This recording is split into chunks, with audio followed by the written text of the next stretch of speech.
I guess I better not play that football video, huh?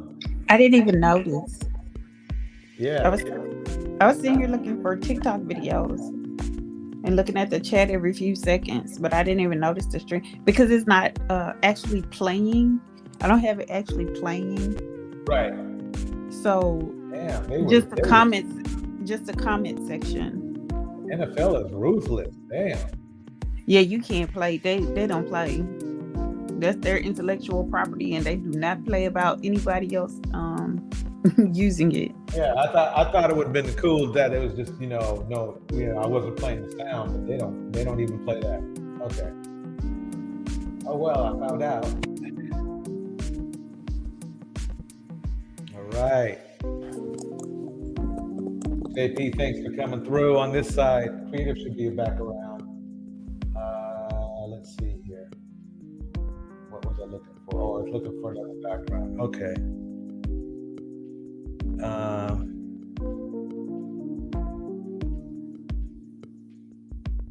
Yeah, let's see here.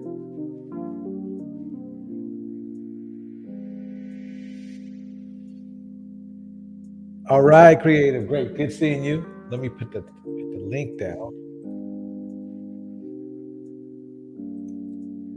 I was wondering why I didn't see anybody, coming in, and that was it. They knocked that right out. I mean, quick.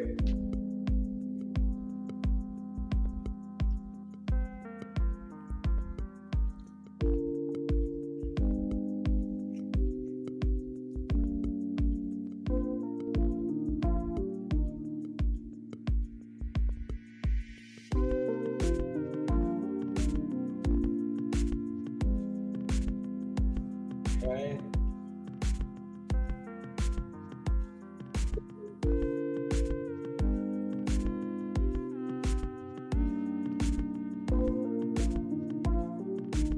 We back on. We back live. All right, we're back online.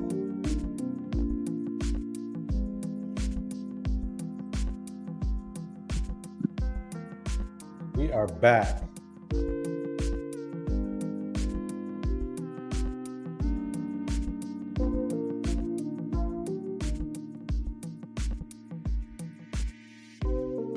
Oh, let me bring up the thing. Present. What I want to present. All right.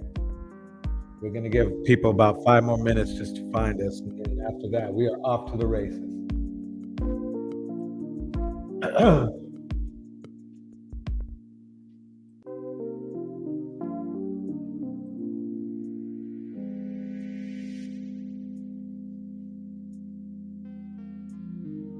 I think I'm going to try to draw them in.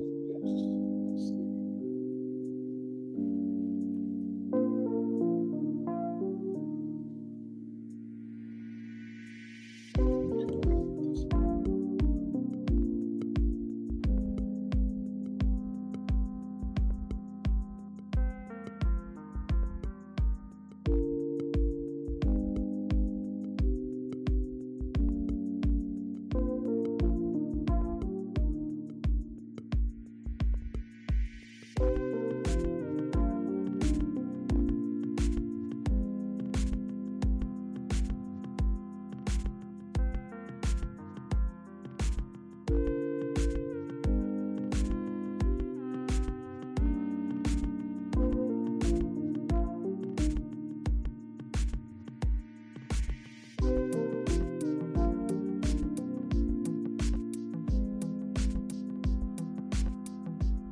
on women saying they were masculine energy. He would judge women. He's the one who came up with that. I don't know if he came up with it, but he used the fit feminine bullshit thing. Now, since Melinda comes at you with her view of a masculine man, now you got a problem with it. What do men? I don't want no man telling me if I'm masculine or not. Shit. I like women. I want to know the women's side. Exactly. I mean, how many, let me ask Cupcake, how many men have you slept with? None. So then how you going to tell a woman how a man is? Where have I tried to do that? Hello? You just said Melinda had no right to talk about masculinity, but aren't women the ones who are, unless you're sleeping with them too? I mean, are you sleeping with men? Can you hear me? So Yeah, we hear you. So are you saying you're masculine? No, I'm saying we have a right to be able to judge it as women because we are the ones who experience men. Do you experience men? No. Oh, then what are you talking about? Hello? Hello, I like to welcome Gaming to the floor. Gaming, how you doing? Okay. No, I just want to say something, right? Okay, go for DJ it. Torch, I want to say something that what you're doing, the platform that you're doing, it is pretty good. And I wish a lot of people could have come across your platform. But unfortunately, in society, they tend to gravitate towards the toxic people. I see a lot of these ladies that is promoting these men. I sit here and I was listening to you guys for over 7 hours, okay? And the conversation is wonderful. This guy came on and all I've been hearing from him is just, he's regurgitating. He cannot prove anything. He cannot back up any information. Not only that, he's running from accountability.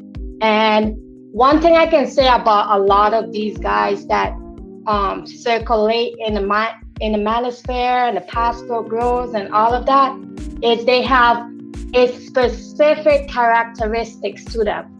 They're aggressive, they're bitter, and they're always angry. And a lot of men that don't represent this, I tend to see that they move different when it comes towards women. And this comes from severe trauma. This comes from past trauma that they have not dealt with. So I just wanted to come up and just tell you guys that the conversation that you guys are having is pretty decent. I just love it. So when he's coming for you and he's saying that, okay, DJ Torch is a simp or whatever it is, I noticed that they love to use that term simp and call a lot of men simp when they don't agree with the toxicity. So I just want to come up and just tell you guys what you guys are doing is pretty decent. And I wish you guys the best of luck with this platform because it's pretty much needed. Oh, thanks. That's so nice. Thank you. Thank you.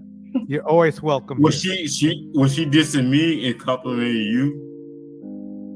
Probably. Let me tell you something. Yeah, it's more like, no, it's not really dissing. It's just being honest because too many times you guys find excuse and say that, oh, y'all are masculine and this is how masculine man be. No. So let me tell you my background. My background, I study and I invest time in researching on domestic violence.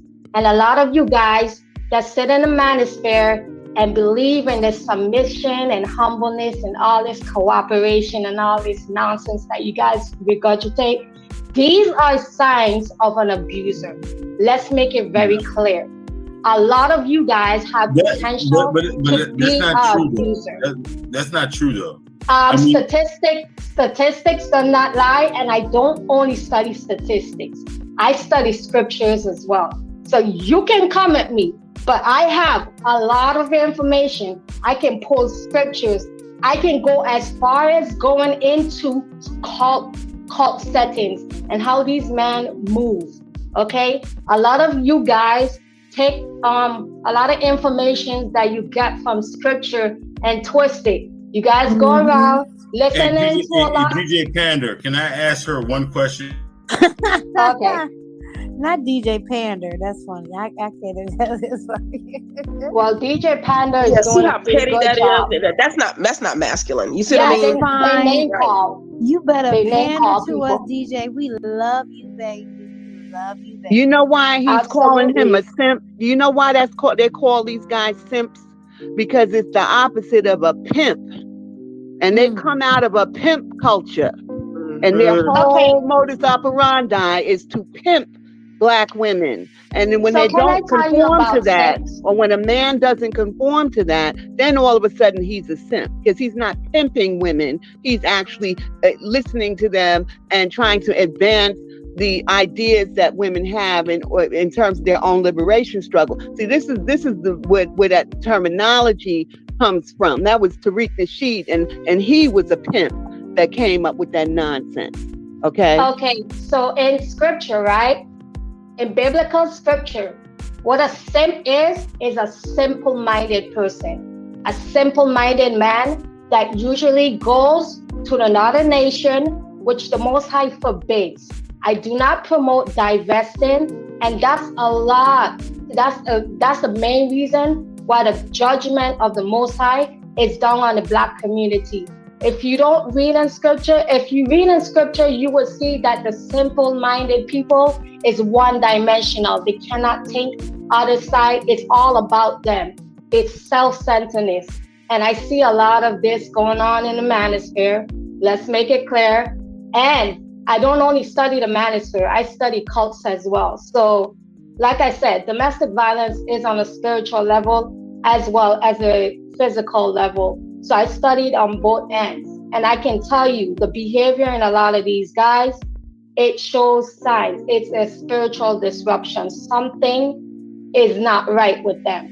They operate in a certain aggressive anger and bitter behavior. It is not normal. Normal men do not operate like that. So, yeah. Well, can I just say, I'm hold on. Can I say something? I'm Team Simp. I love me a simping man. Hey, I love a giving and loving man. See, I should make some t-shirts. You're full of shit. Hey, I made a whole abbreviation. I call them spiritually intelligent and mature people. Okay, I made a whole abbreviation. The thing, I'm gonna take the simp all day because I'm a big simp. I support good man because I have a good man, sweet baby, and I love him big. Before you run off, I know exactly what it is to be I'm not men. running off. Right. Men that actually take care of women and make sure they they got it together, you know. And I can tell you, DJ Torch, he's a pretty good man. I can tell you by the personality, the way he operates, the way he holds his ground. Yeah, he got a does not get angry. He does not get bitter. I can tell. Sis, when you say you don't support divestment, because first of all, I consider myself an Israelite, and I know about Most High and everything. The Negroes are the biblical Israelites, descendants of. This is what have you with the numbers. What do you suppose Black women should do with the imbalance of the numbers, and that Black men date out by percentage more than other men do? Well, what do you suppose Black women do? Well, I think the problem is not necessarily that it's all Black men. This is the point. My whole platform is centered and target towards pointing women in the direction of good quality men. And this is why I say, this is why I call in, and I had to just make it very clear that he's coming down on DJ Torch as though he's a bad person. But I like to use my platform to bring awareness to men as like DJ Torch. You know what I'm saying? And I've seen good quality men. So I feel that the problem is a lot of women don't know what to be aware of. A lot of women, and like you said earlier in the stream that you was talking about, a lot of the Black women, we tend to be the most loyal to Black men.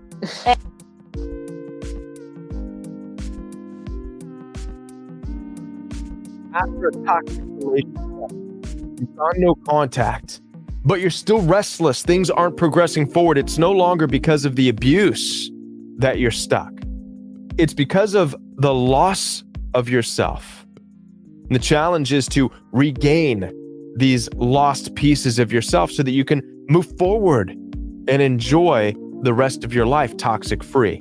I want to share with you some tools to help regain your life. We're going to talk about your passions, your skills, and last but not least, your values and how to reclaim these things. Let's talk. My name is Kevin, and this is The Royal We. Now, before I continue with this very important message for you, I want to let you know that I'm here to support you. Down in the description box, you'll find access for one-on-one appointments with me.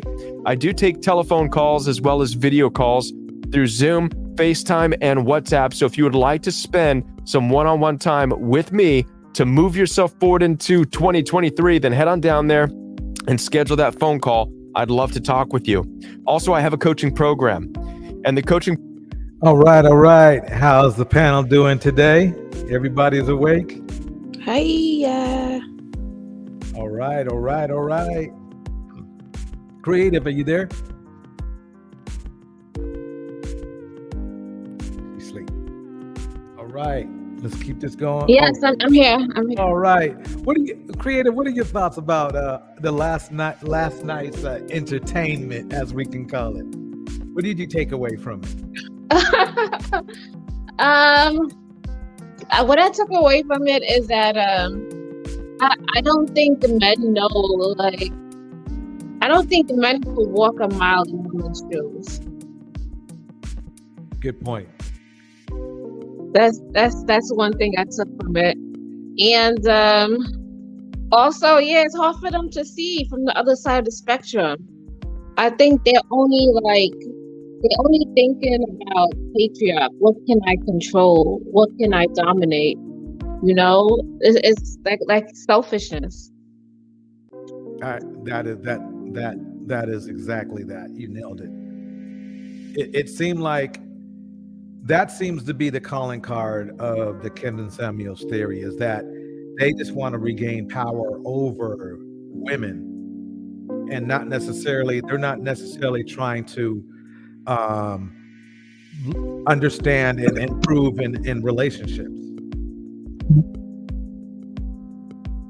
it's because they don't want relationships. I don't believe they really want them anyway. Yeah. I think they just want more toys. That's the vibe I'm getting. It's like it's funny because they ask for the opposite of what they actually want.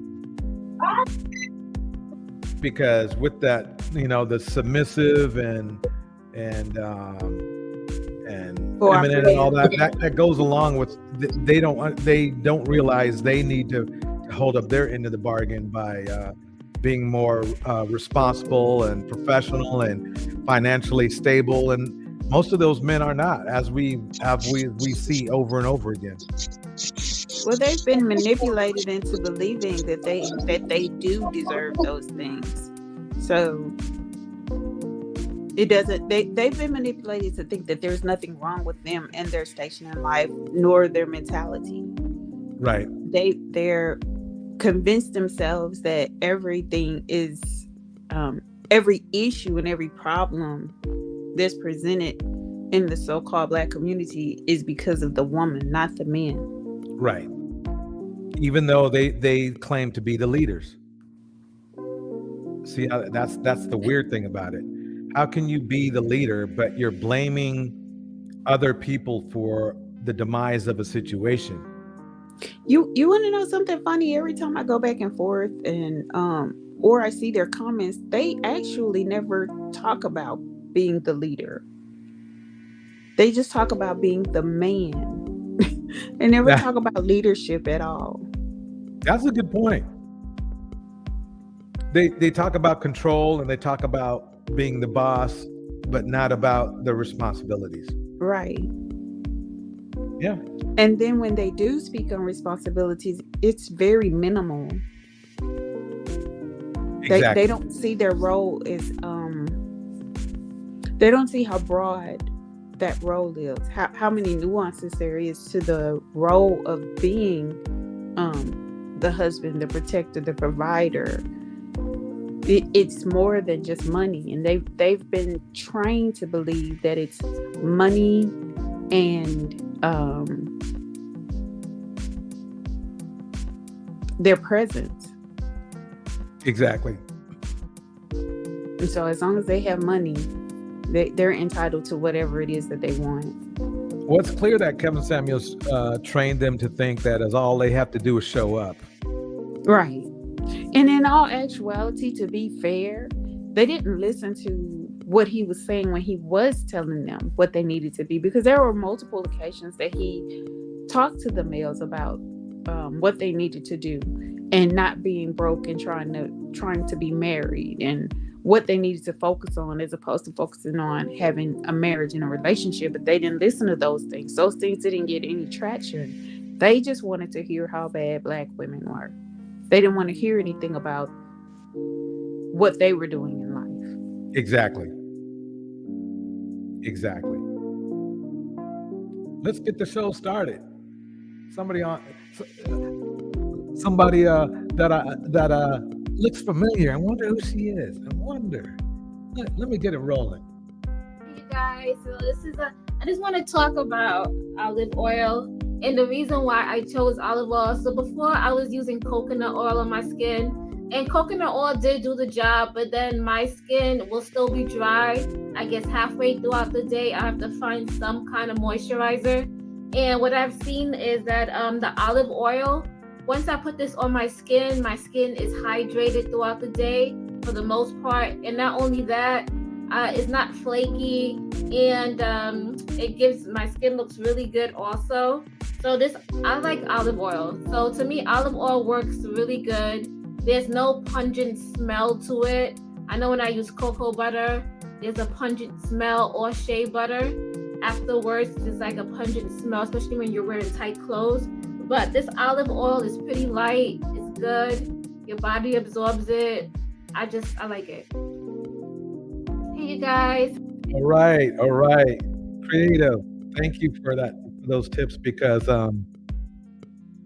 I used to be a cocoa butter kind of guy, but I do notice that halfway, about really for me, not even halfway through the day, about 3 hours later, it's still there. Okay. Oh, okay. There we go. So I'm sorry, I was having some technical difficulties, but I'm back. No problem. As you see, I played your olive oil video, and you just dropped some knowledge on me, because I actually, believe it or not, I thought coconut butter was better, but then I do realize and understand that my skin would dry up by noon if I put it on in the morning. So I'm going to try this olive oil and see what's going on, because I think I tried it like once, just because I thought, I didn't know olive oil you could put it on your skin, and it was a good stuff, good thing. So but I put on coconut butter one time, and it worked great for the first couple of hours, and then after that, my skin would get dry again. What made you change up from coconut to olive oil? So I used to put coconut oil, but I had the same problem, especially even the summertime, my skin will still be dry. And I was just wondering, like, what the hell? Then I put the cocoa butter, but like with me, sometimes I wear tight clothes, or I put it on, and then I would have like a stench or like a smell, because sometimes your body produces that oil and stuff, and so you gonna mix that up with the cocoa butter, and it's not. So I got into olive oil, and I started using olive oil because your body intakes olive oil. Oh, you're getting muffled, a little muffled. Okay, go ahead. Okay, so then I started using olive oil because your body absorbs, and it just been great. My skin has looked better. My skin has improved, all around, and my skin stays hydrated. All right, let's go on to the next video.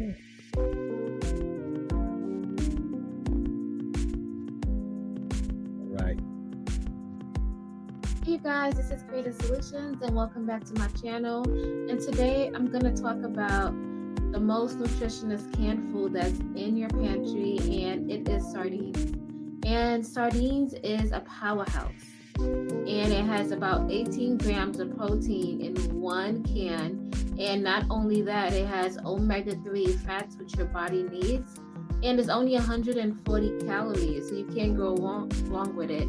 And usually I eat these sardines with some crackers. I probably put some garlic powder, some onion powder, and I probably cut up some scallions and mix it up in there. And I just eat these, and they taste good to me. I grew up eating these, so sardines for the one. If you don't have sardines, just pick them up. It doesn't matter what brand. And yeah, I bet you can find these in the 99-cent store too. Thank you. All right. So when did you find out about sardines? You've been eating them since you've been a kid? Yeah, so quick story about sardines. So when I was growing up, I used to eat sardines, and then we would make like fried eggs, or we'll make some salad roti, right? So we would make them, we'll eat it with sardines, but we were like, sardines. Sometimes we'll put like tomatoes. Creative. Your mic is a little muffled.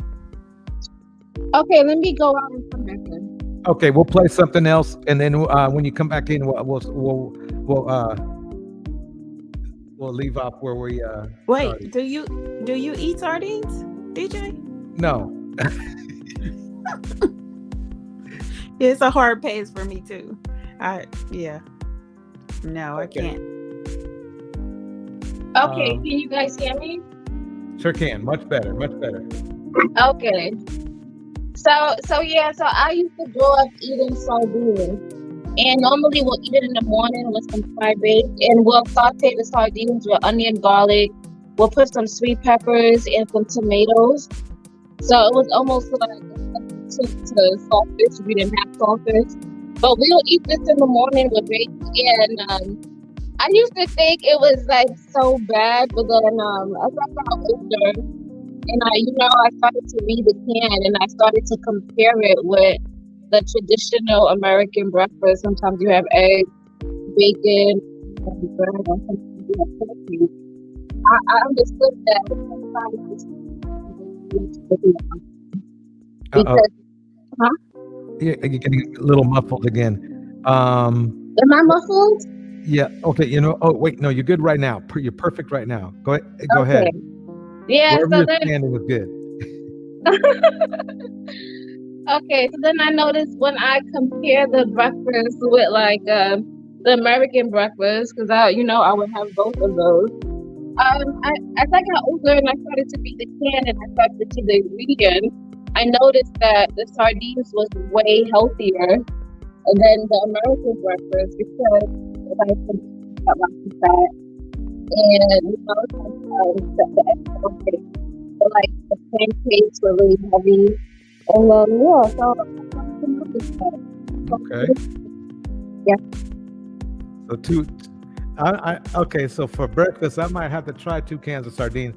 I'm just not a sardine guy. If somebody who's not really into fish, fish type of stuff, what can we put on top of the sardine to maybe make it taste less sardine like? Like, does lemon help any, or what would you I do? mean, I think you can just season it the way you want.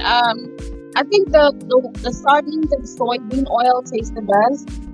That's just me.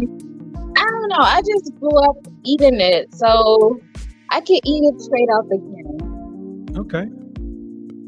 So it depends on how you grew up. I grew up eating it. It's like we eat it in the islands in the West Indies. We eat it all the time.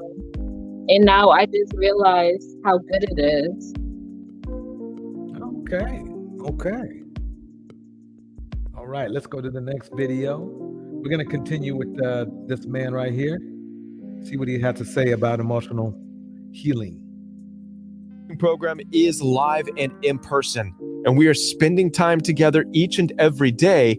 And guess what we're talking about this week? That's right. We are talking about moving forward, reclaiming your passions, your skills, and your values so that you can set up the rest of your life the way you want it to look. I'm going to give you just a taste of that in this message. If you want the whole thing, get down there and get registered in the coaching program. Now then, when we come out of toxic relationships, the first thing that happens even in a toxic relationship is the damage to your self-esteem, the damage of yourself through devaluation, through demeaning comments. It breaks down the core of who you are. You lose sight of who you are. When you're in a toxic relationship and it seems like you're lost and you're confused, you don't know where you're going, you're just there, feeling empty, feeling crushed. This is the loss of self. Even when you get out of a toxic relationship and you escape the narcissistic abuse, like I have, you can get 5 states away, like I have.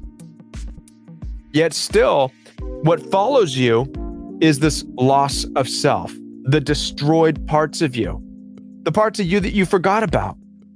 So all we need to do is take these things out, brush them off, and get back into it so that you can stop being restless, so that you can fill your life with hope, more than hope, with action. Because in order to get to where you want to be in life, healed from narcissistic abuse and healed from trauma, it's going to take action, and the action starts right now. Are you ready? What I encourage you to do is get a pen and get a paper, because we're going to do some writing. The first thing you want to do. All right, everybody, get a pen and paper. This is going to be good. If you're feeling bad, if you're feeling down, this is the time to try to find something that'll make you feel better. Is to start to list out your youthful passions. I challenge you to look back in time and make an inventory of the passions that you once had in life. Back in the day, mine was fishing, football. That's international football. Fishing, football. I loved to DJ back in the day too. I love music, still do, of course.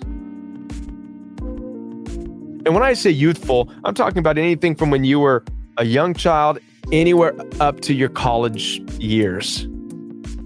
And when I'm talking about passions, I mean the things that you loved doing. What was it that you looked forward to? I'm going to share with you from my own personal life.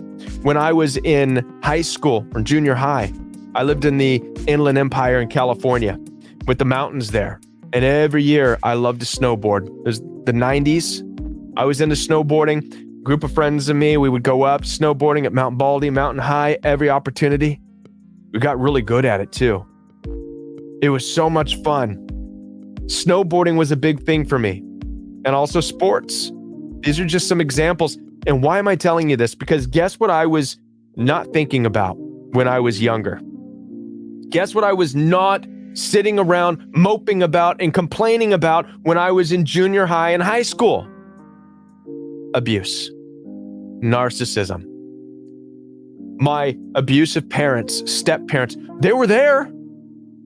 One of the things I realized about abuse and narcissistic abuse is that, listen, this relationship you just got out of isn't the first time you've experienced it. It wasn't for me either. I've seen it all my life. But what makes it difficult on us, especially now, is the loss of self. We give up on our passions. We stop doing the things that we once did.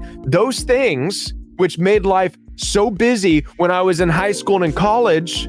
Those things actually saved me and helped propel me and move me forward constantly in life, as opposed to just sitting down and thinking about narcissistic abuse.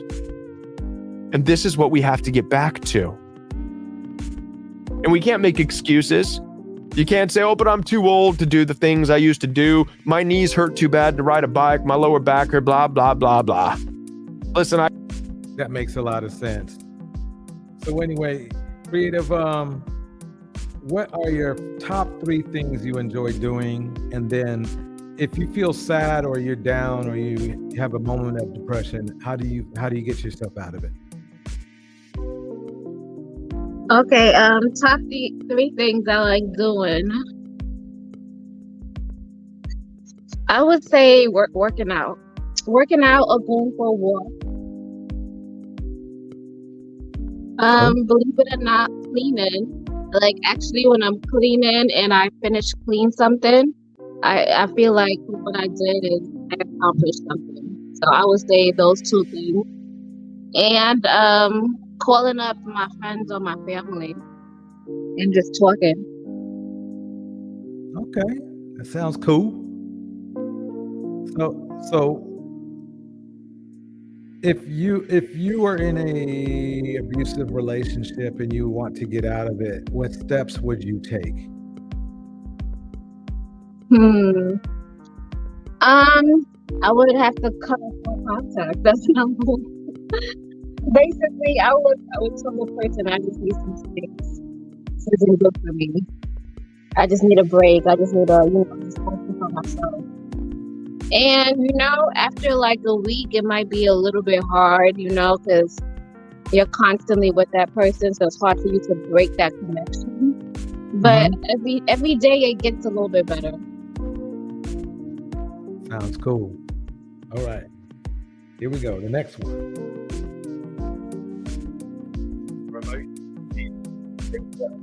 Build emotional fitness. Today, I'm going to show you how to train emotional muscles and exercise feelings to build your emotional fitness. Hi, I'm neuroscientist Dr. Ben Webb, and I've helped people of all ages, teenagers, adults, seniors, to cultivate a healthy brain for a mentally healthy and happy life. Welcome to episode 26 of Better Brain, Better You.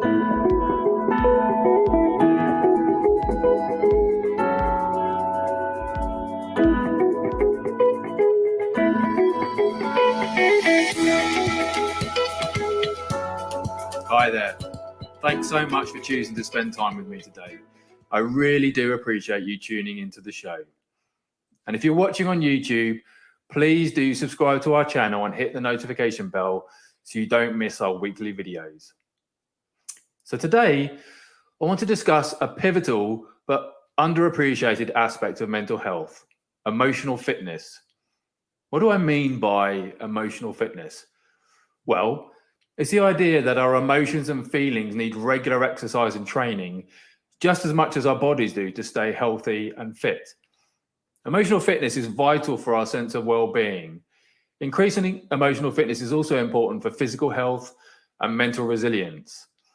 But few of us spend the time, thought, or money on our emotional health, even though 1 in 4 of us will struggle with our mental health at some point in our life. So when we consider physical health, we appreciate the importance of good nutrition and physical exercise, whether that's through lifting weights, aerobic exercise, or just playing sport. And becoming emotionally fit requires a similar commitment and exercise regime to tone those emotional muscles. If we don't physically exercise, we become physically unfit. And failing to exercise our emotions similarly leaves us emotionally unfit. So the more time and energy we can invest into our emotional health, the stronger and emotionally fitter we will become. So emotionally healthy people feel in control of their emotions, behaviors, and actions. They are self-aware and feel the appropriate feelings at the right time and can cope with life's challenges. Good emotional health refers to your overall psychological well-being and includes the way you feel about yourself, the quality of your relationships, an ability to express your emotions and manage your feelings and deal with difficulties. But when we're emotionally unfit, we can develop coping strategies to help us deal with uncomfortable situations and emotions.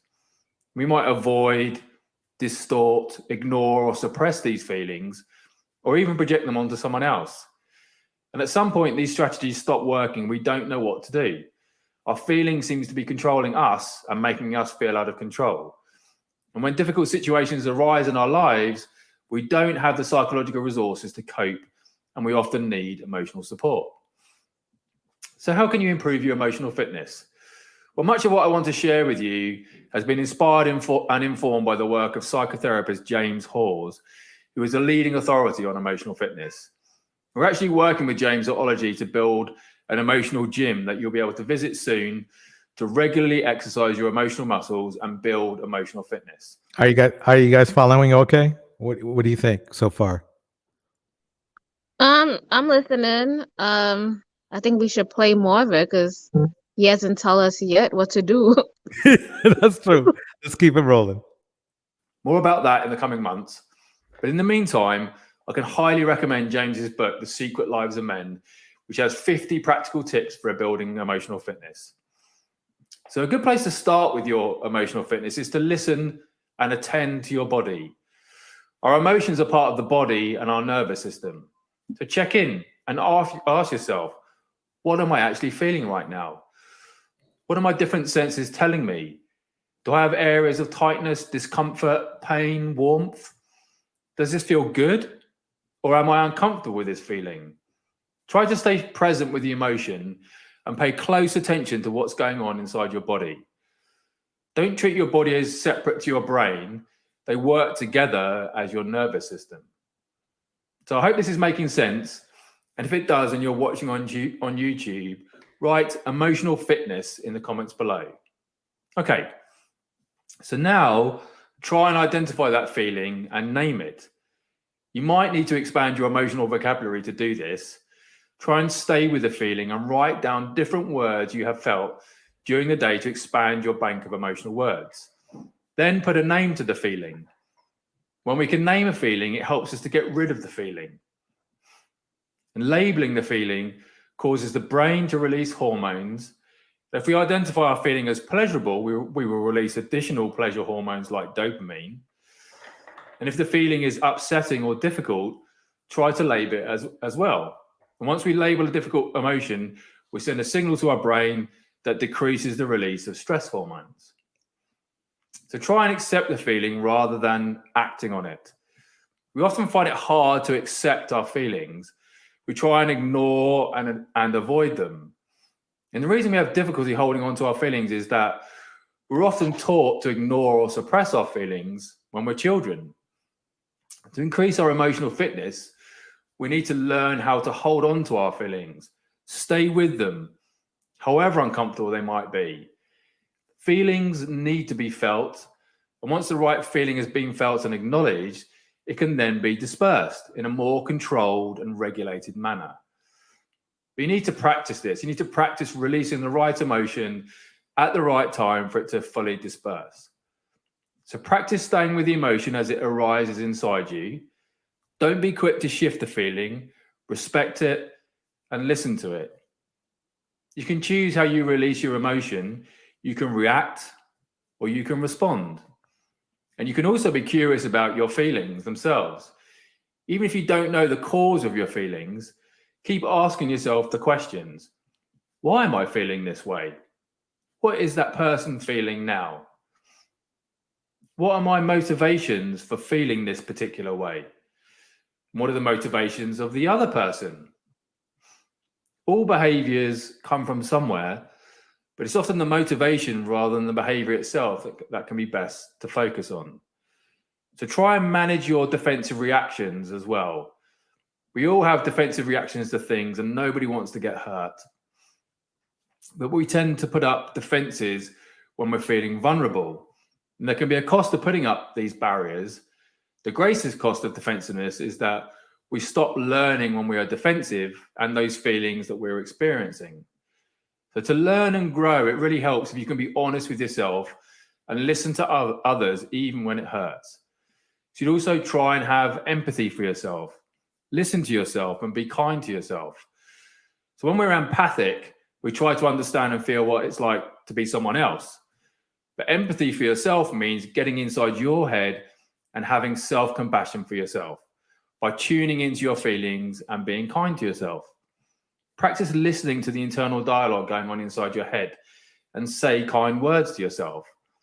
Try and break the negative dialogue and stop the negative comments you make about yourself. This actually takes practice and discipline. But just like going to the gym, exercising, or any sport for that matter, we get physically stronger and better when we practice. So I hope this introduction to emotional fitness was useful. And if you want an in-depth treatment of this topic and many more strategies to build emotional muscles and exercise emotional feelings, I highly recommend James Hawes' book, The Secret Lives of Men. So please like, share this video and subscribe to our channel if this was helpful. And thanks so much for taking time out of your day to tune into this episode. Have a great rest of the week, and I will see you next time. All right. Okay. What did y'all pick up from that video? I mean, if it works for him, then it works for him. But I think just having high self-esteem and just knowing like what can I do to improve, or what can I do to improve the situation. I think that helps. Those two things help. If you ask yourself those questions, because sitting down there and naming a feeling, I feel like you're more focused on that feeling, and then everything stops, because you're feeling bad, or you're feeling this pain in your chest, or you're just feeling. I think, yeah, if you switch it around to be more solution, then it'll work. But I feel like, I don't know for other people, but to sit there and to sulk in it and to name that feeling, I feel like you're like almost grown attached to it. I'm kind of leaning towards towards what you're saying, and do you believe he was kind of making things a little bit too complicated? Yes, talking about you need to work on your emotional, and like he didn't really give clear-cut examples. Like I was just like, what? Like it didn't really, it didn't really resonate. It's not something that somebody can take and they can apply it right away, Right. I agree. Let's go on to the next slide. Here we go. According to a new paper that was out of Johns Hopkins and published in the Journal of the American Heart Association. Welcome Melinda in the house. MJ's in the house. Gemini's in the house. Fasting doesn't matter. Eating less meals doesn't matter. All that matters is eating less food. Okay, on the surface, this sounds fairly benign, right? I understand. Yeah, I would agree. Eating less food is very, very important. But what they've essentially distilled out of this paper and put out into the masses, like Bloomberg Business put out, what a bunch of, God, they put out there, they say, intermittent fasting does not work. Okay, meal frequency is what matters. You should be eating smaller, more frequent meals. Okay, we're going back to like 1990 Muscle and Fitness magazine here. Are we seriously going back there? Okay, I don't want to get on my high horse with that. Let's just break down the data in this study, because there are serious issues, and I don't care if you have zero scientific experience. I challenge you to pinpoint the main problem of this study, because I bet you'll be able to figure it out. So if you figure it out, comment it down below in the comment section, even as the video is going, because I'm curious. You don't have to be scientific minded to figure out what's wrong with this study. So this study aimed to measure meal intervals and ultimately determine weight trajectory based upon how frequently people were eating. It was a 6-month study with 547 people. You know what they did to track all of this? They had to download a mobile app. That's how you got into this study. You downloaded a mobile app and you tracked your food. On the surface, sounds somewhat acceptable. We live in the digital age, but no, let's break it down a little bit more. Essentially what they found with this study is that the mean interval between the first meal of the day and the last meal of the day was about 11 and a half hours. Okay, so from the time someone woke up and had breakfast to the time they had their last meal was about 11 and a half hours, 12 and a half hours of not eating. Okay, well, we'll break that down more in just a second. What they found is that the time between the first and last meal made no difference in the weight change. Okay, but what they did find is that the frequency of meals, the number of meals, did correlate with weight loss. And what they found is that larger meals tended to lead to more weight gain over time. Okay, so that was their data. That was enough data for them to say, well, if you have larger meals and they're infrequent, you're going to gain more weight than if you have slightly smaller meals and eat them more frequently. Well, yes, I suppose that's true if calories were actually accounted for in a reasonable fashion. And if someone was eating more, they might gain more weight. So essentially they took this and they said, if you eat large meals in a short period of time, you're going to gain weight. Well, it doesn't take a rocket scientist to figure that out. But there was a huge flaw with how they extrapolated this. Basically, they said with this is that more frequency is better. Period. And they plastered that everywhere, pushed it out to social media. So all the fasting haters have been having a heyday with it, posting out, we told you, it's actually worse. Let's look. Remember how I mentioned the average time between the first and the last meal was 11.5 hours? Well, that means what they considered fasting was 12.5 hours. Now, if you're a veteran of this channel or you've watched even 5 seconds of one of my videos, you would probably know that that's not fasting. Like, it kind of counts, definitely. It's definitely good to like eat in a 12-hour block at least. But to call a 12.5-hour fast intermittent fasting, that's like criminal. If you're not going beyond that length of time in a fast, you're barely even tapping into fat as a fuel source. You're still predominantly running on glucose, which means you're not ever really getting this lipolysis benefit that you would get from fasting. Now, I don't expect people on social media to really figure that out and understand that. And well, I'll be damned, have maybe a little bit of critical thinking to maybe figure that out. But that's probably the primary benefit of intermittent fasting, is being able to shift to a different fuel source, whether that's for fat loss, weight loss, or just for different nuclear receptor proteins to be activated, different gene changes, gene expression, circadian cues, whatever. Shifting from glucose utilization to fat utilization is like the flippin' point. So essentially what this study said is that meal size and meal frequency matter. Well, no duh. Like, of course it matters. Like, how much you eat and how frequently you eat matters. So they did dive a little deeper and they said, okay, well, we wanted to look at the size of meals. What we found is that if people ate larger meals more frequently, they gained weight. Yeah. But if they ate smaller meals more frequently, they lost weight. Like, what are we, kindergartners? Like, this is ridiculous. Let me spell this out for you. If you are fasting for 16 hours, you have 8 hours to eat. Okay, you are probably not going to eat 4 large meals in an 8-hour window. You just don't have the stomach size for that. But if you have a 12.5-hour fast and you have 11.5 hours, you probably could eat 4 larger meals because you have more time to eat. Longer the fast, less time to eat. Less time to eat, less chance to overeat. Why are we saying this is a bad thing? Oh, wait, I forgot. We like to be divided and we like to fight. Now, I'm going to get into some other things that are going to make you absolutely laugh your butt off. Again, don't even need scientific rigor to figure this out. But when you do have shorter eating periods, it becomes very important that you pay attention to what you eat. It becomes very important that you get the right macronutrient profiles in. It becomes very important that you get good micronutrients and good nutrition and good hydration. One of the things that this study left out is they didn't even look at macronutrient composition. How many fats, how many carbs, how much protein, things that kind of matter when it comes down to weight loss. They only looked at frequency and food size overall. Again, pretty crazy. If you are fasting, I popped a link down below for Thrive Market. The reason I mention them is because they don't just have stuff for the pantry. Okay, people always think, oh, Thrive Market, it's this processed stuff. No, the 30% off discount link down below saves you 30% off their sustainable meat and seafood options. Okay, so they have chicken, they have beef, they have fish, but they also have, of course, the things that you would put in your pantry. But the whole idea behind Thrive Market is to not have processed stuff.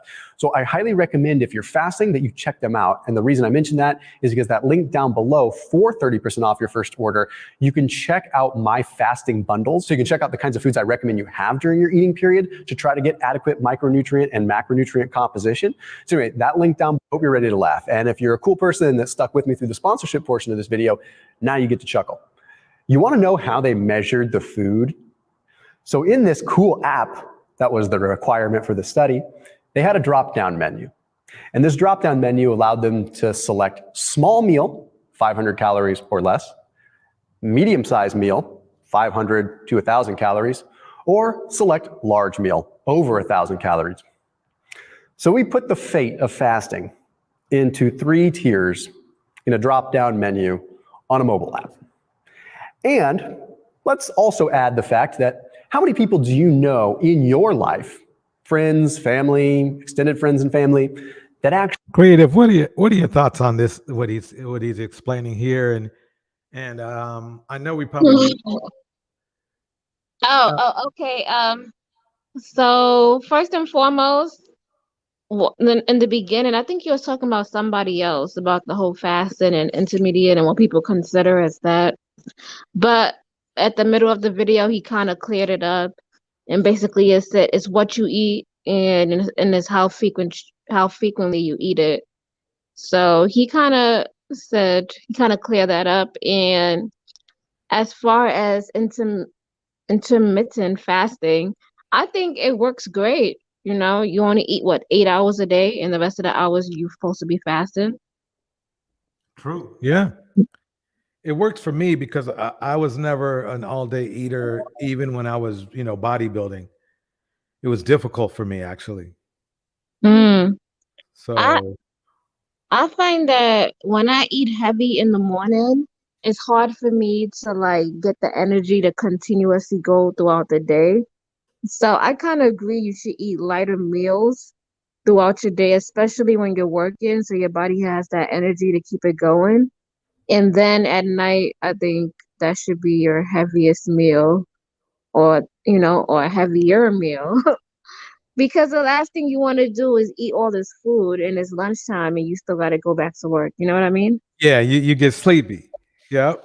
Yeah, and then it's like people who fast, they have all this energy. So I think it's something to do with the type of food that we eat and what we're ingesting. Because think about it, whatever we eat, our body has to work 10 times harder to try to, break it down.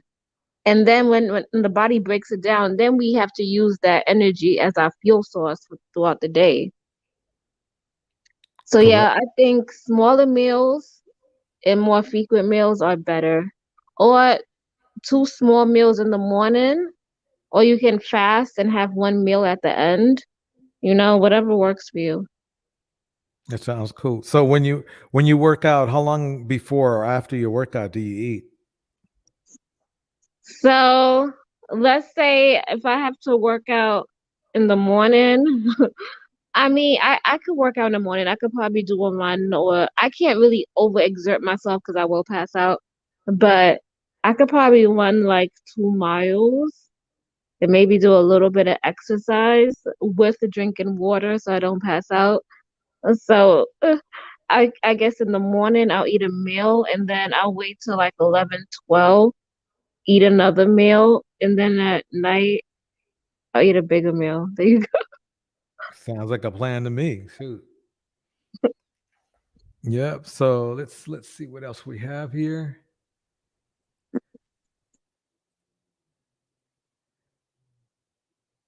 Okay, let's go to this for a second, just for a little laugh. Let's see what's going on. American Black women. I'm coming to y'all this morning because I keep seeing Black men attacking American Black women for being overweight. It's like the main thing they say about Black women is they love to talk about, oh, Black women are overweight. They the fattest demographic of any other culture. And I just wanted to show y'all this because you know your girl is always coming with receipts. So if you can see here, again, these people do not have Google. It says that Black women are more overweight, obese, and morbidly obese compared to Black men. So 80% versus 71%. So Black men are 7% have a higher prevalence to morbid obesity compared to white, Hispanic, and other races. So 71% of Black men are obese, and they're less than 10% behind us. So they're just as fat as we are. And for some reason, they think it's a flex, as if we can't see them, as if we can't see the pot bellies, as if we can't see the hot dog on the back of the neck. Okay. So I'm like, why do they insist on acting as if they don't have full-length mirrors in their homes? So I really just wanted to put this out here. Also keeping in mind that women have babies, women have hormonal issues that Black men or men in general do not have to deal with. And it's like, okay, so women are genetically prone to store fat. Naturally, women naturally store fat in their bodies. And of course, we have babies, then we have menopause, and that slows our bodies metabolism down, whereas men don't have those issues. So the fact that they're right behind us in obesity, I'm wondering, like, how the hell can they keep talking about this? But most importantly, that shit don't apply to me. Okay. So right. not all Black women are overweight, but they keep talking about it as if that's just like the go-to argument. Okay. Because I'm not overweight. And that's one of the reasons why they can't stand me, is because the majority of the insults they love to hurl at us, none of that shit applies to me. It's like they can't stand it. That's literally one of the main reasons why I even do this, because none of their personal attacks apply to me. Have a good day.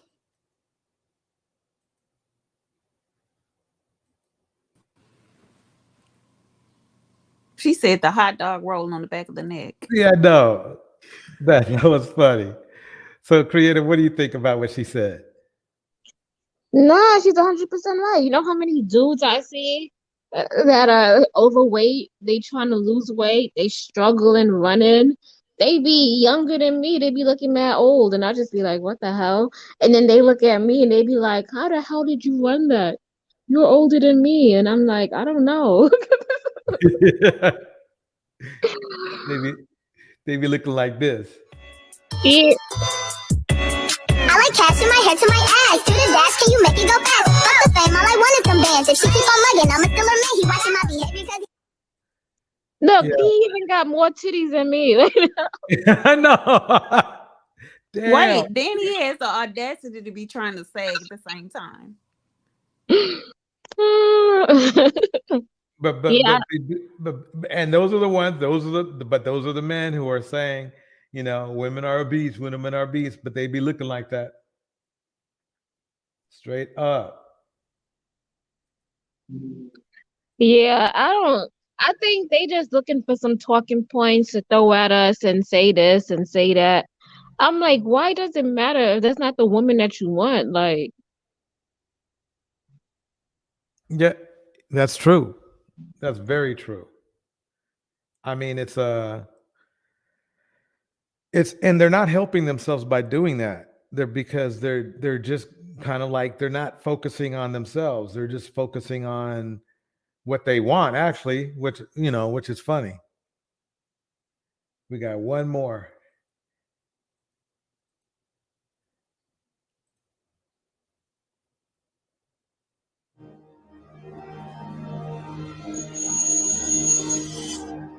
I think we went over this before. It's still so important because it's helped me a lot.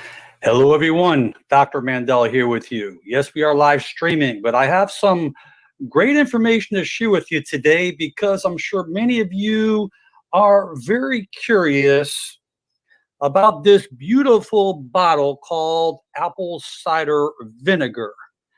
The information I'm going to share with you is really going to kind of put things back in line. I'm going to tell you the benefits. We're going to go into some great information that you can share this with your family and friends, because all I want to do is give you the love so you can have the health to live a long life with your family and friends and stay happy.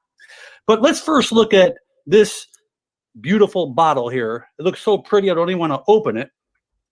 This is organic, raw, unfiltered apple cider vinegar with the mother. Now, we need to understand what the mother is, because if you're taking apple cider vinegar and you're not having it with the mother, you're missing out on a lot of very important enzymes and proteins. And if you look on the bottom here, see those little fragments there?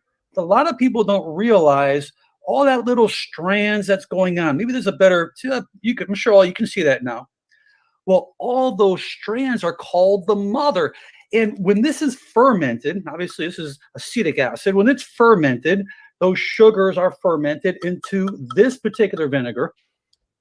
It's left with those strands of proteins and enzymes. Now think about this. Mother Nature, or if you want to call it, doesn't matter, someone who created this, you call it, doesn't matter, I'm not going to put words out there, but they created these strands of proteins. We don't want to take it out. That's kind of like taking the juice of a fruit out and drinking it without the other enzymes and the fiber.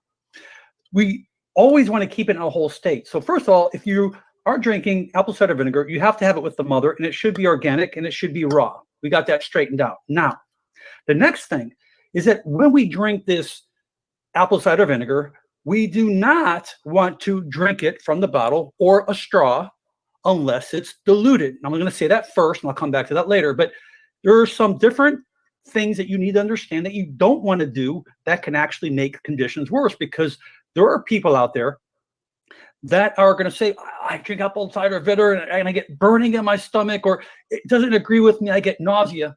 Just hold on. I'm going to try to help you with that in just a little while. But first, let me go over some important things that, first of all, when we drink this, 1 glass of water to 1 tablespoon or 2 teaspoons or 1 teaspoon. Now, 3 teaspoons equals a tablespoon. So if you're going to start out on 1 teaspoon. See how your body reacts. A lot of people will start out on a tablespoon because it will say take a tablespoon 3 times a day, or 1 to 2 teaspoons.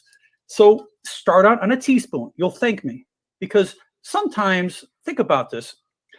Imagine how toxic your body is, all right? Now you're trying to like run a marathon when you never ran before. Well, your body's toxic and you're trying to put in such good stuff in your body now, your body's reacting. It's saying, oh, I can't take that stuff. Let me tell you something. You got to start slowly. That's number one. I really believe that will make a big difference for a lot of you. First of all, never do that. You can burn your throat, burn your esophagus, and you can really look for problems. You burn the enamel, you can mess up your teeth. There's a lot of bad things. And I used to do this. I used to run out in the morning and I used to say, got my apple cider vinegar. I'm going, baby. It's not good for you. Always dilute it, dilute it, dilute it. So the first thing I tell you is dilute it, because I don't want you not to. That's really important, okay? So we got this. So the mother, the strands of protein as well as the enzymes help the stomach after preparing it. You were sleeping all night and your body is detoxifying. I mean, your body is trying to get rid of toxins as you're sleeping, your liver, but unfortunately you're not getting a lot of fluid as you're sleeping. So as a result of that, you wake up with bad breath. Well, this acetic acid, obviously, when it's diluted, this will kill halitosis, bad breath. It will clean it. It will kill bacteria. This has antimicrobial factors, so this can do a lot of good things. But remember, the first thing you want to put into your intestines is something fresh. So it makes sense that you want the good enzymes ready and available, that when you put the food into your stomach, it's going to digest. And when it digests, it's going to get into your small intestine to get through your bloodstream to do its work rather than staying toxic. So that's number one. The other thing is that when you drink apple cider vinegar, first thing in the morning on an empty stomach, and a lot of you, including myself, sometimes I'll put a little lemon in there, or some people may put a little bit of honey in there, and that's okay. That's okay. But this will give you the sense of satiety because remember, you're balancing hormones. I mean, think about it, that what is insulin? Insulin comes from the pancreas. So when we take our apple cider vinegar, about 15 minutes to a half hour before we eat our first meal, it slows the digestion down. That means the sugars can't equally sustain in the bloodstream. Insulin level sustains more level. You don't get that spike.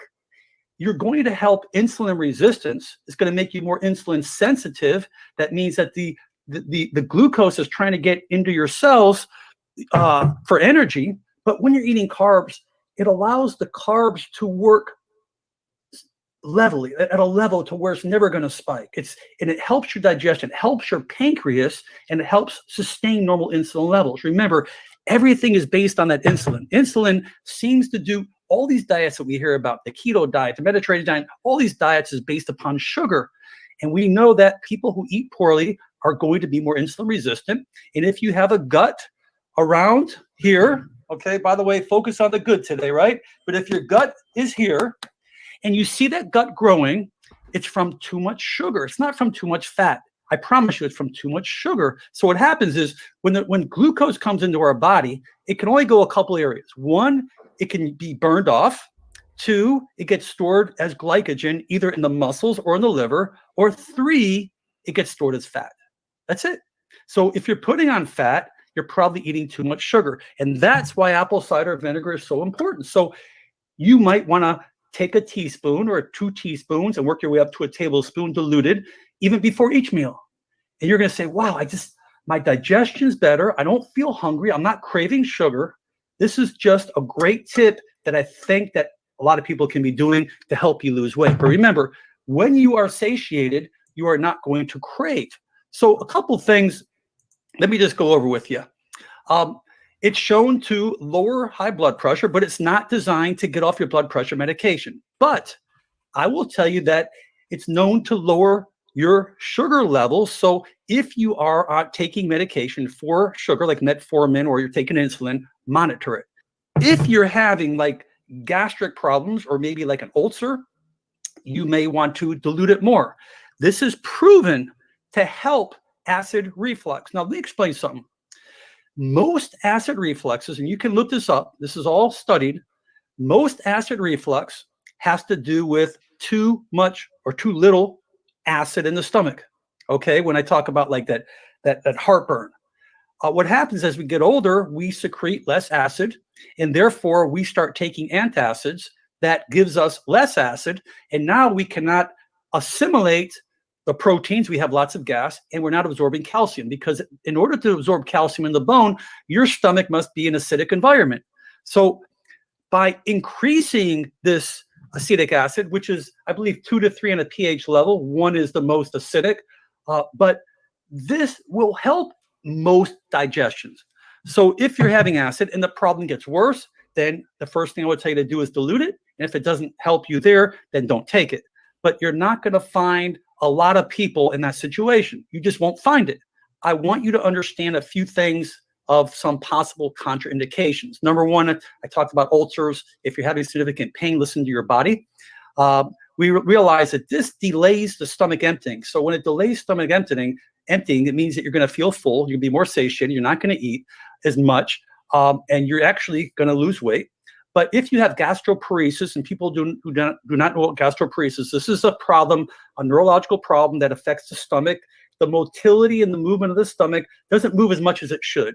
So it keeps it in the stomach longer. This could aggravate it, and this can also throw off your insulin and sugar levels, because your body's trying to find out when those sugars are going to be digested into the small intestine. It's not getting there because of the gastroparesis, and you want to be aware of this, and I would recommend speak to your doctor.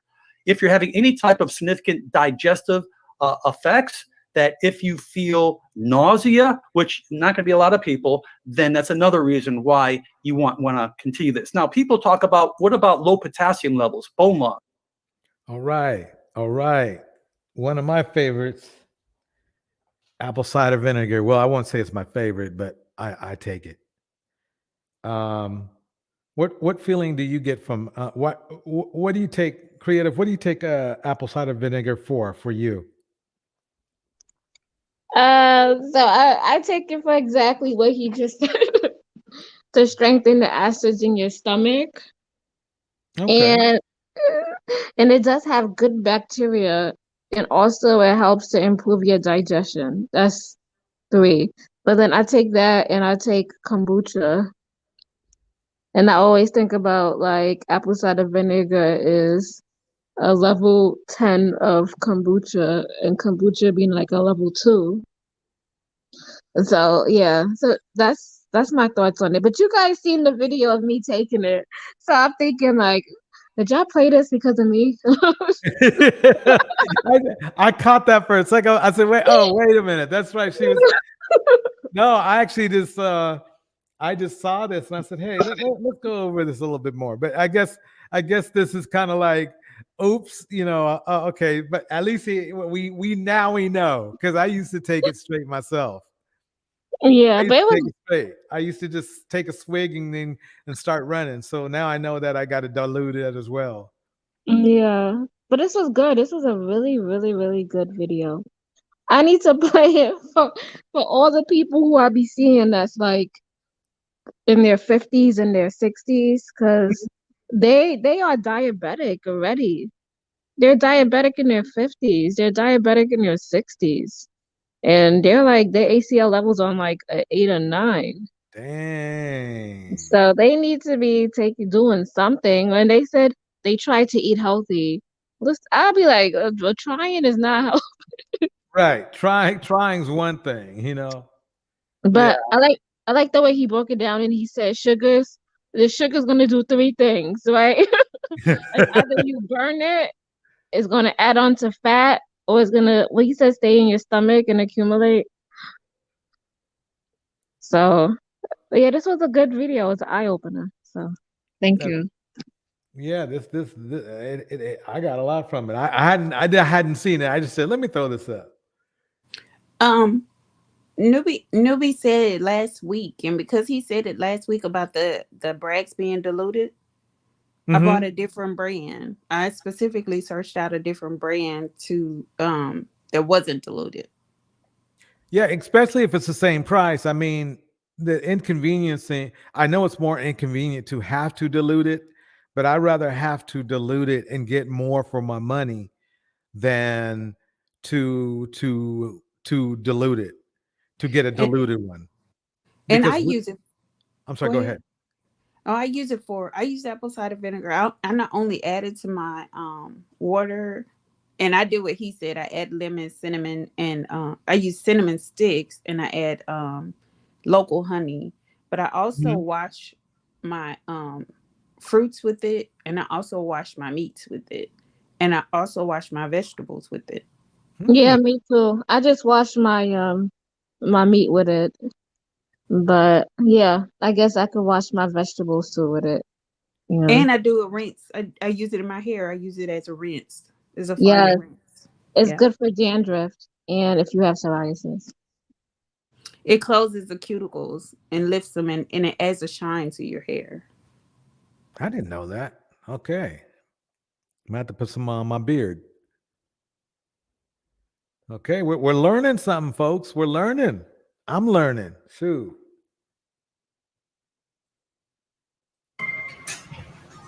It's a workout video. Here we go. What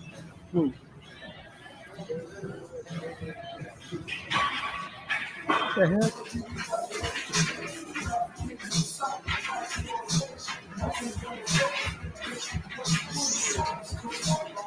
Y'all don't do this.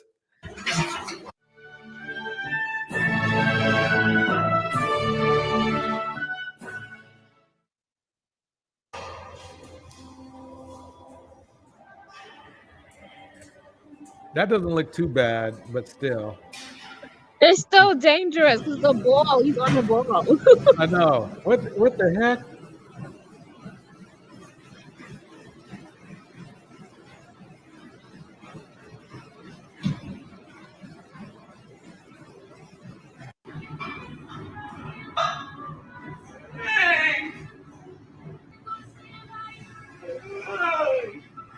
Oh my God.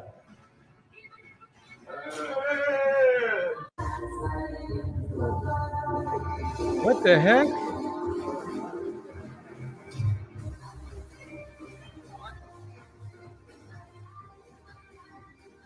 That's kind of weird. That is weird. Why?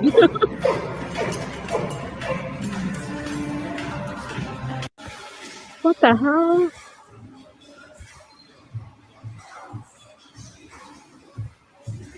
What?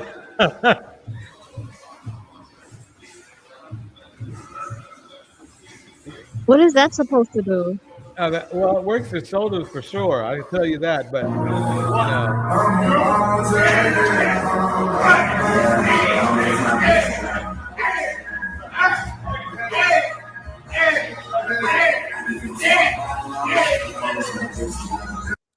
don't do these kids. What the heck?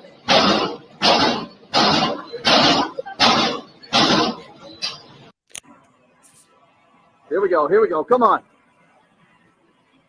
He should not do that. Get up. Get up. Get up. Get up. Get up. Get up. Yeah, there it is. Nice. Heard you could break your back by doing that. Oh shit! Oh man, I know that hurt. What the heck?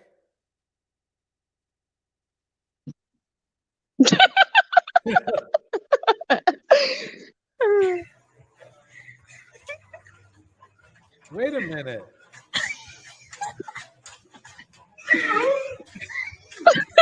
That was the best.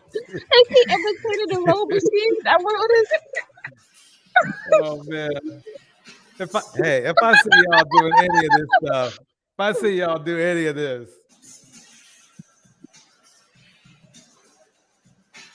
What? I mean, I think that kind of burns though more.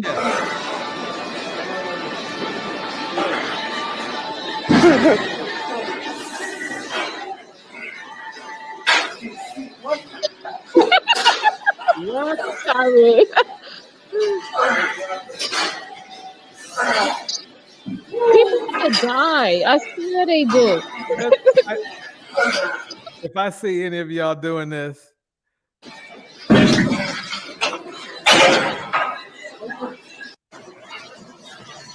What?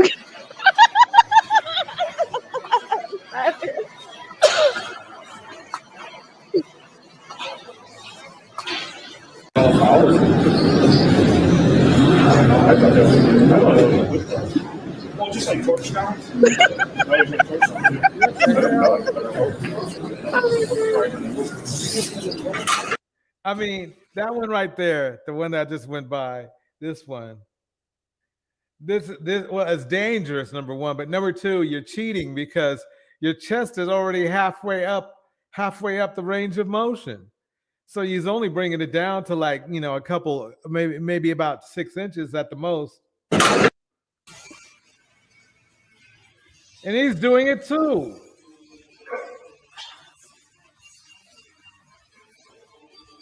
Uh-oh. What the hell? What? Fuck me right in the asshole. Oh, hell no. What? I guess he definitely didn't have. He had a slow weekend or something. Damn. What the hell? Is that supposed to be working on the form or something? I guess that's the only. Hey, you guessed it. That's the only thing I can think. That's the only thing I can think. He's working on form or something like that. That's dangerous. Don't do that.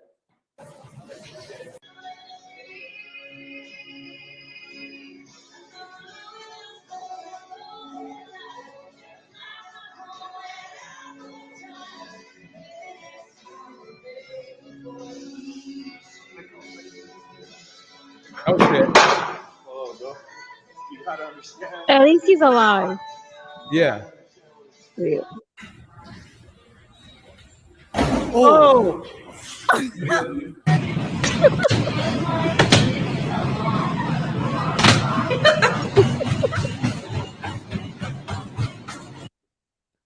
What the hell? No, wait a minute. What?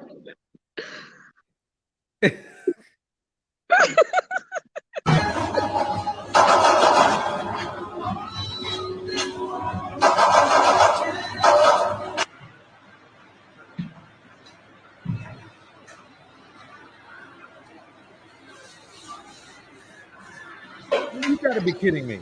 Can you do that?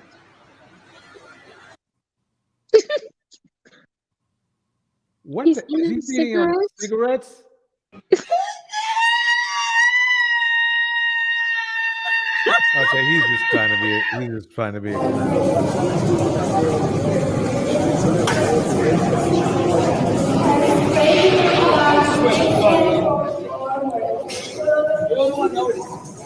Okay, that's crazy.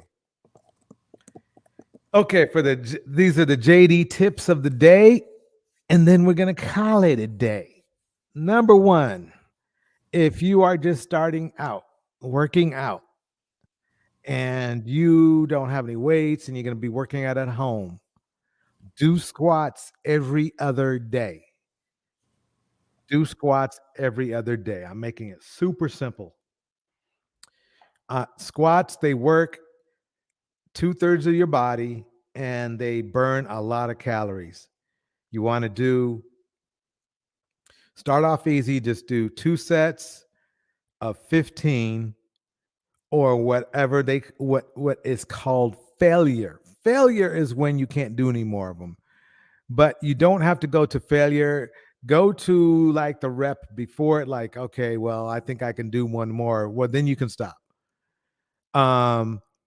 Squats are great. Also, if you follow, do burpees. Burpees are great too. Squats, burpees, and then do push-ups. That's what I was trying to think of. Burpees. We call them cannon cockers in the military. Cannon cocker. That's quite a name. I mean, yeah, cannon cockers. But burpees, yeah, where you go. Because the thing is that they use so many muscles that they grow. It grows muscles. Number one, it grows muscle because if you squat and your legs, you affect your legs. Believe it or not, you still release growth hormone or whatever you want to call it these days. I don't know what they're calling it these days. And what happens is that it's not only just to the muscles you worked, but the other muscles in your body. So, and the key is that it also burns calories. And it's a real, people go to the gym. They go to the gym. Usually it's a good, because for some of it is because, of course, they have more weight. And if you lift heavier weights, it works well for you because you're lifting more weights. But it's also more of a social thing too, as well. I would say that if people couldn't go there and meet people for either camaraderie or dating or whatever, for the social thing, I would believe that at least 30% of the people wouldn't go. So do you really, especially when you're starting your fitness journey, you don't have to go to a gym. You don't want to do that. And I'll tell you why. It's detrimental. And it's detrimental because it gives you an excuse not to work out if you don't go. If your gym, the gym is your backup gym. And if you make it there every day, so be it. Fantastic. But if you make the gym your main gym, you're mentally going to say, I'm going to take the day off. I'm going to take the day off. I don't want to work out at home. I only got your main gym is your main gym is the gym you make at your home. And it may be as simple as a freaking mat. That's it. A mat. A simple mat. That's all. So that's the one thing you want to focus on, is exercising at home is your primary focus when you're starting your fitness journey, or even sub intermediate, it's still a good thing to do, because frequency is more effective than effort and inconsistency, because I don't feel like going to the gym today, or oh, my car broke down, or something. You always have to make your home the gym. Squats, burpees, just those two things by themselves is cool, but I guarantee you not. If you go all over into the YouTube streets of fitness, you will find other things you can do. Another thing is that you don't have to buy weights if you don't want to buy weights. When you get a gallon of water, buy the gallons of water that have the handles on them. Fill them up with water to an appropriate amount that you can lift, because I've seen bodybuilders use them literally like this. That's what they use when they go on vacation somewhere. They'll use water to do curls or whatever. And it's just good. It's just simple. It's simple and it works. You're not trying to break the bank, or you're not trying to do, be specific or whatever. You're just trying to give your body a little bit of extra resistance that it's not used to. Don't sleep on body weight exercises. Your own body weight. Exactly. I mean, how I got fit back in the day is first I worked out with body weight before I went to the gym, and it was quite effective. I would say that body weight, especially if you're not trying to bulk up muscle, it's great. It's perfect. And you always have, always have the equipment with you, your weight. You know what I mean? No extras. You might want to get a mat, because you don't might want, especially if you have hardwood floors or tile floors, Even with carpet, because you can get a carpet burn trying to. That's so true. And you don't want to wear down your carpet anyway. A mat's what $15 or something, $20 if you want to splurge. Let's say you don't have a mat, just put down a blanket or not really a comforter, because you can tear that up. But yeah, that's my tip for today. How about Creative? What's your tips for today for fitness? For fitness, just start. You can like every day increase it. If you just want to do 10, you can do I would say do at least 20, but like at least 20 squats a day, and then tomorrow you just add on 10 more, and you just keep going until you can't do as much. But I think it's the consistency, and you will see results after like a week or two. You'll see that your legs are stronger, your arms are stronger. You feel like you could like walk really fast. You have more energy. Your body feels better. So yeah, working out is worth it. Jim, how about you? Let me explain cannon cockers. Yeah. Let's leave it. Let's start right there. No. Let me explain. Okay, so if you think about when they use cannons in the old wars, how they would load them, and how they'd have to pick up the ball and load and drop before it shot off. Oh, I get it now. Okay, You'd have to pick up the ball, load it, and it's very close to the motion of a burpee. Exactly, because you drop after it's loaded because of the explosion. Got it. And you drop quick, or it's bad. And then you news get for back you. up to load again, then you drop again, then you get back up, load again, and drop again. So it's a cannon cocker. So it's a burpee. It's the same motion. Okay, now I see. Shoot. Don't be too slow. That gives you motivation to drop, I'll tell you that. Right. So yeah. So what other tips do you have for the folks out here? There's a lot of you can go online, or you can go on YouTube and just pull up one video, or and follow that video like to get started. There's so many different fitness trainers on YouTube giving out free information, giving out free videos and free workouts. So, like everybody else said, it's just a matter of getting started. The hardest thing is to stay motivated to do it. Yes. And when you see results, it motivates you to keep going. So that's don't- a very don't good start point out- that's a very good point to the point that I'm going to ask both you and Creative. How can somebody this sounds funny, how can somebody build up their motivation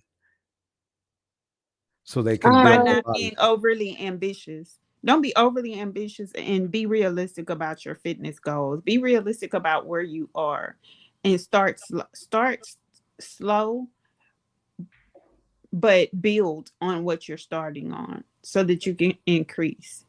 So don't be overly ambitious. Don't be too hard on yourself. Understand that there will be setbacks. Understand that there will be bad days, but just keep going.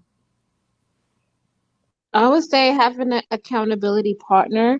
And sometimes people don't want to work out by themselves. Some people like go into like, little group things. I know they have like little classes that are beginner levels, and you can go to like Zumba class where if somebody instructs and you just follow that person. That works too also. So there's multiple ways you can do. You just get out and just try something. I know the YMCA, they have classes. The gym, they got classes. Some of them you got paid $2. They got different studios that are going on. But yeah, so just get up, get out there, and just try. And I was gonna ask Torch a couple of questions. Go for it. Okay, so my question one, right? This is like a while ago, and I was working out when I was in the military. And so how people be taking their protein drinks, creatine, and all that stuff, and counting calories and doing all that craziness, right? Right. So this guy was telling me, he was like, he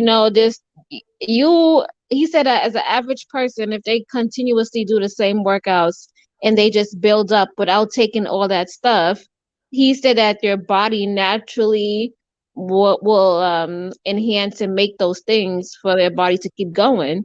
And he said for the person who has to take all the protein drinks and all of that, they will build muscle fast, but they won't retain it. And I just wanted to hear your 2 cents. Is that true? No. No. The thing is that the loss of muscle, it's usually it's really the duration. If you work out longer, the longer you work out, the more muscle you retain after you stop working out. That's that simple. It really doesn't have to do with the food source, in my opinion. I don't believe it has to do with the food source, because I was one of those people who, like, I didn't lose much. If I stopped working out because maybe I injured myself by doing some stupid exercise or something, or playing sports, I lost very little muscle hypertrophy, as they call it. And I literally lived on protein powders and stuff. So, or enhanced foods. Let's call it enhanced foods. So yeah, I'm not sure if he's right about that. One thing about that's good about our bodies is muscle memory. So True. if you've achieved it, you can achieve it again. And am I mistaken that you achieve it easier because you've already your body has already attained that level of muscle mass? True. Very true. Yeah. I think it's almost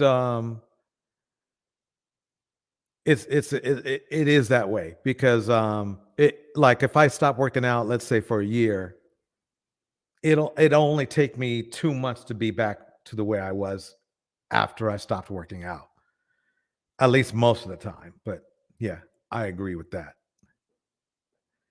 But once again, I like to thank everybody for coming through. One last video for everybody out there. Here we go.